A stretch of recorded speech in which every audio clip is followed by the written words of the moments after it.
Today, we are unpacking a literal giant in the world of personal development. Stephen R. Covey's The 7 Habits of Highly Effective People. We're talking about a 372-page, absolute paradigm-shifting framework that has quite literally changed how millions of people operate in their day-to-day lives, both at home and at work. We are going to visually map out Covey's profound insights straight from the source text so we can see exactly how these habits build on one another to create real, lasting effectiveness. To get us through it all, we've got a pretty clear roadmap. We're going to start with the inside-out approach, then move to mastering your inner self and collaborating effectively with others. After that, we'll hit the habit of self-renewal. And finally, we'll look at the lasting impact of this entire framework. So let's kick things off with Section 1, the inside-out approach, which is all about building that core foundation. You know, the very first concept we really need to grasp here is that true change, it is never a quick fix. You can't just slap a Band-Aid on your problems and call it a day. Today, we so often rely on what Covey calls personality ethics, which is basically obsessing over superficial traits, managing our public image, and hunting for those alluring quick fixes. But Covey argues for something much deeper. Character ethics. We're talking about deep-rooted qualities like integrity, humility, and timeless principles. A lot of our modern burnout and frustration actually stems from focusing too much on personality ethics. So Covey's prescription for a truly effective life is returning to those deep, unshakable character ethics. It's fundamentally about who you are at your core, not just how you present yourself to the rest of the world. And that brings us right to our next major phase, mastering your inner self. This is where we move from dependence to independence. Covey actually calls these first 3 habits the private victories. Because think about it, before you can effectively lead or collaborate with anyone else, you've got to win the battle inside your own head first. Habit 1 is be proactive. Now, I know being proactive is a buzzword we hear literally all the time, but Covey's definition goes so much deeper. It means taking absolute responsibility for your life. It is the recognition that our behavior is a function of our decisions, not our conditions. Between whatever happens to us and how we react to it, we have the ultimate freedom to choose. So habit 1 isn't just about taking action, it's about taking total, absolute ownership of how we respond to the world around us, rather than just pointing fingers at our circumstances. To help with this, Covey separates our focus into 2 distinct buckets, the circle of influence and the circle of concern. The circle of influence contains the stuff you can actually control and act upon, right? Your attitude, your habits, your responses. On the flip side, the circle of concern is filled with things you absolutely cannot control. The economy, the weather, what other people think of you. Proactive people focus their energy intensely on their circle of influence, and by doing that, their positive energy actually causes that circle to expand. Reactive people, though, they obsess over their circle of concern. And because of all that negative, anxious energy, their power to actually influence their own lives shrinks. It's actually super fascinating to test this out just by paying attention to our daily language. Words are a massive indicator of how you see yourself. Proactive language includes phrases like I can, I will, or I prefer. Those words empower you. Reactive language relies on phrases like I can't, I have to, or if only. Those phrases completely strip away your agency. So listen to your own phrasing today. Ask yourself, does it sound like someone who is fully in control of their choices? Okay, so once you've taken that ownership, you roll right into habit 2, begin with the end in mind. Covey makes this great point that people can't navigate constant change if there isn't a changeless core inside of them. To build that core, you need to develop a personal mission statement. Think of it kind of like your own personal constitution, based entirely on your unique purpose and values. You build this by identifying your various life roles. So maybe you're a spouse, a parent, a professional, an individual, and you set very specific goals for each of those roles. From there, you use creative visualization and positive affirmations to essentially program your mind. That ensures your daily behaviors perfectly align with those big, long-term aspirations. Now, habit 3 forces us to totally re-examine how we're spending our days using the time management matrix.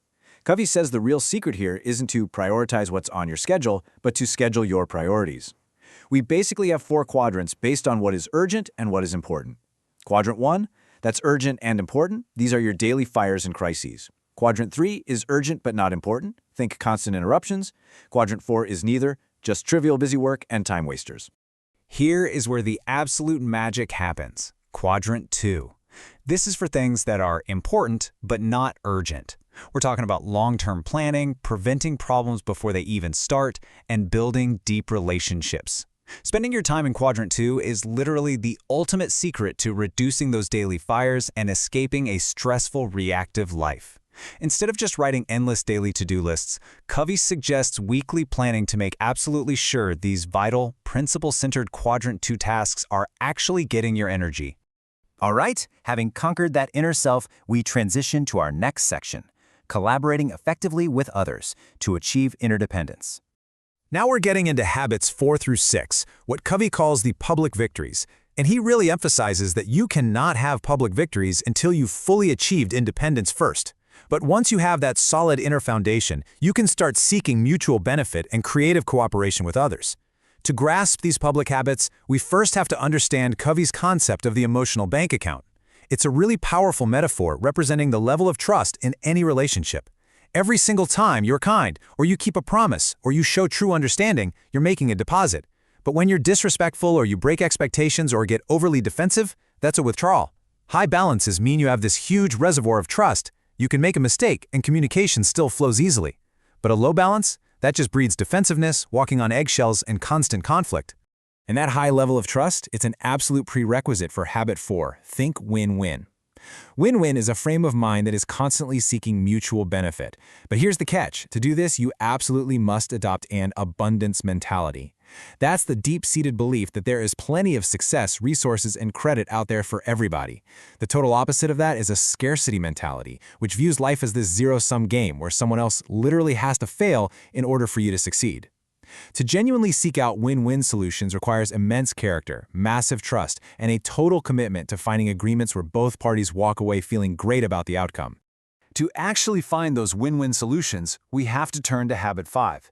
And Covey has this truly profound quote here. Most people do not listen with the intent to understand, they listen with the intent to reply. Think about how true that is. Empathetic listening is required to give others what he famously calls psychological air. When people feel genuinely heard and understood, like really understood, not judged or manipulated, they can finally take a breath. And that's when they become far more open to actual problem solving. So the crucial takeaway here is that we literally have to stop using what Covey calls autobiographical responses. When someone is talking to us, we typically fall into one of 4 really unhelpful traps. We're evaluating by immediately agreeing or disagreeing with them. We're probing by interrogating them, but only from our own perspective. We're advising by giving counsel based entirely on what worked for us in the past, or we're interpreting by diagnosing their motives based on our own behaviors. We have to stop diagnosing everyone else through our own lens. True empathic listening means seeing the world purely through the speaker's paradigm. When you finally combine that win-win mentality with true empathic listening, you arrive at habit 6, synergize. Covey calls synergy the highest activity in all of life. It is not about mere compromise, where everyone just gives up a little bit of what they want. It is a story of creative cooperation. You define the problem, you share your views with mutual trust, you brainstorm totally new options, and you arrive at a synergistic third alternative. This is a solution that is so much better than anything anyone brought to the table to begin with. It's all about leveraging our differences as our greatest strengths. Now we arrive at section 4, the habit of self-renewal, otherwise known as sharpening the saw. This isn't just some sequential final step. It's the continuous maintenance phase that actually wraps around and sustains all the other habits by preserving your single greatest asset, which is you. Covey outlines 4 interconnected dimensions of renewal. Physical renewal is your exercise, nutrition, and stress management. Mental renewal comes from reading, visualizing, and continuous learning. Social and emotional renewal is built through that empathy and synergy with others we just talked about. And spiritual renewal is all about clarifying your values through meditation or study. This requires a constant upward spiral of growth, and it's all highly interconnected. Simply taking a run to improve your physical health directly impacts your mental clarity and your emotional resilience.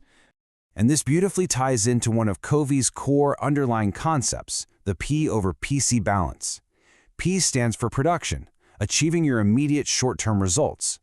PC stands for production capability, investing in the long-term growth and the underlying assets required to actually sustain that success.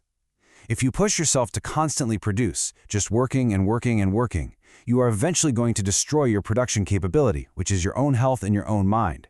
Sharpening the saw ensures you maintain the capability required for a lifetime of true effectiveness. Let's bring it all together in our final section, Lasting Impact and Realities, where we'll examine this book's incredible 35-year legacy. Get this book was published way back in 1989, but decades later, over 700,000 readers across platforms like Goodreads and Amazon have given it a massive 4.16 out of 5 average score. That number alone totally validates the book's monumental global legacy and its status as an absolute cornerstone of principle-centered leadership, both in business and personal development. When we step back and look objectively at the critical consensus, the realities of the 7 Habits are really fascinating. With millions of copies sold, readers widely agree that it is completely transformative, largely thanks to its practical, interconnected framework. Now, critics do fairly point out that some of the examples definitely feel a bit outdated today. And yeah, there is a fair amount of corporate jargon in there. But the most universal realization across all reviews, whether they are glowing or critical, is that while these habits are simple to understand, they are incredibly hard to master. They are definitely not quick fixes. They require significant, intense daily effort to actually implement.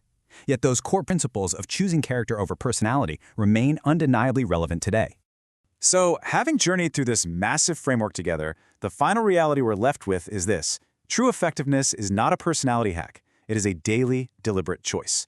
Which of the 7 habits are you going to start practicing today? Will you focus on expanding your circle of influence, or maybe try truly listening just to understand? The choice is entirely yours. It's time to stop reacting and start your inside-out transformation.